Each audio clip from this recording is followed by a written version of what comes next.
My first job was working for a drug dealer, and it did not end well for me. So I was 14 at the time, just starting high school, and I really wasn't involved in any extracurricular activities, so my parents suggested to me, you should get a job, and I thought, why not? So I went to work as being a dishwasher at the local Mexican restaurant in our town. And if you know anything about dishwashing, you'll know it's not hard work, but it's definitely gross work. You know, looking back, it seems disgusting, but in the moment, it was the greatest thing in the world. I'm not kidding. That first night was also the night I met the restaurant's owner.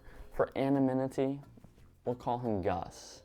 Now, Gus is a big Mexican guy with a big voice. I remember one time he asked me what my favorite Mexican restaurant was outside of the one I was working in, and I was 14 at the time, so I said, Taco Bell? And he got legitimately pissed. That's fake Mexican food. We make real Mexican food here. And at the end of that first shift of that first night that I was working, which was only like 3 hours, I remember Gus came up to me and he said, Connor, for working so hard, I'm gonna give you a tip, $50.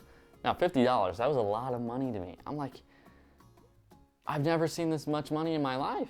And this only motivated me to want to work even harder than before. But as time went on, I began to learn a harsh truth. Dishwashing is both boring and repetitive. And no amount of tip money was going to keep me content from humming the Star Wars theme song while I scrape grease off the bottom of a bucket. So I decided to invite my friend from school. This was the best and worst decision I think I could have ever made. And as time went on, we became more enthused by having fun and less enthused by working hard. So it was almost inevitable that one of us had to go. And as luck would have it, the months preceding, Gus fired my friend from school. Now, I'm in full-blown panic mode at this point. I'm like, I need to keep my job.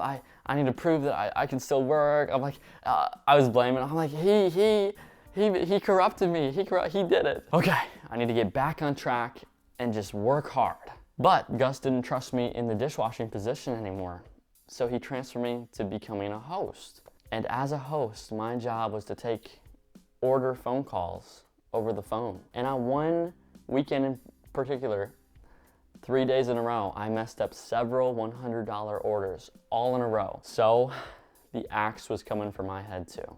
And the very next day, I received a text from our bartender, and he texted me. I still remember what he said. He said, Connor, Gus has told me to tell you that we no longer require your services. And at first I was relieved. I'm like, oh, I don't have to dishwash anymore, right? I don't have to scrape the grease off the bottom of the bucket.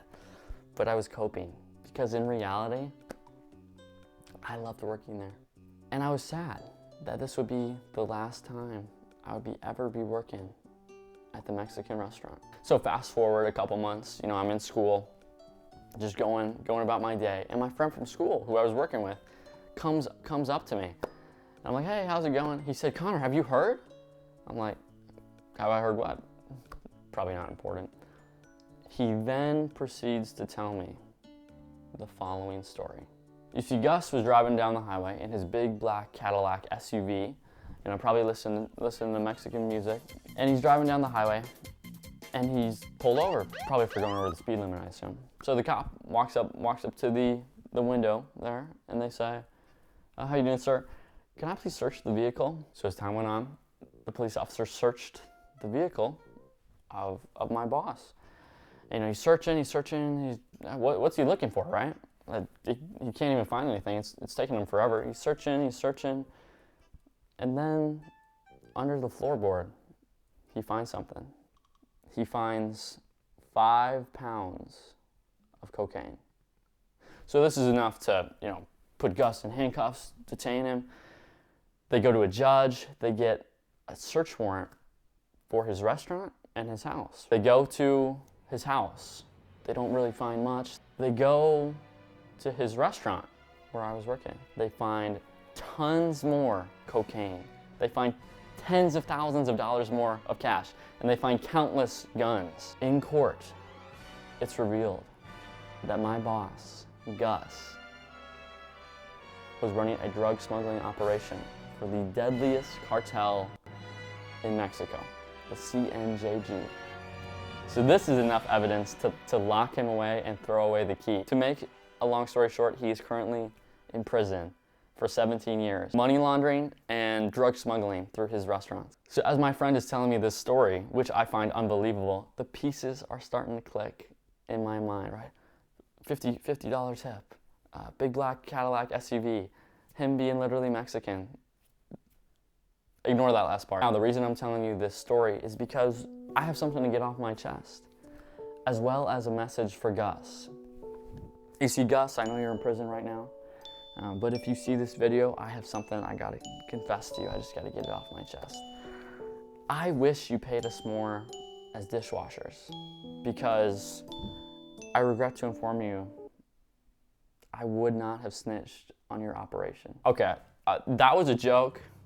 If you do see this, please don't kill me. Please don't kill me.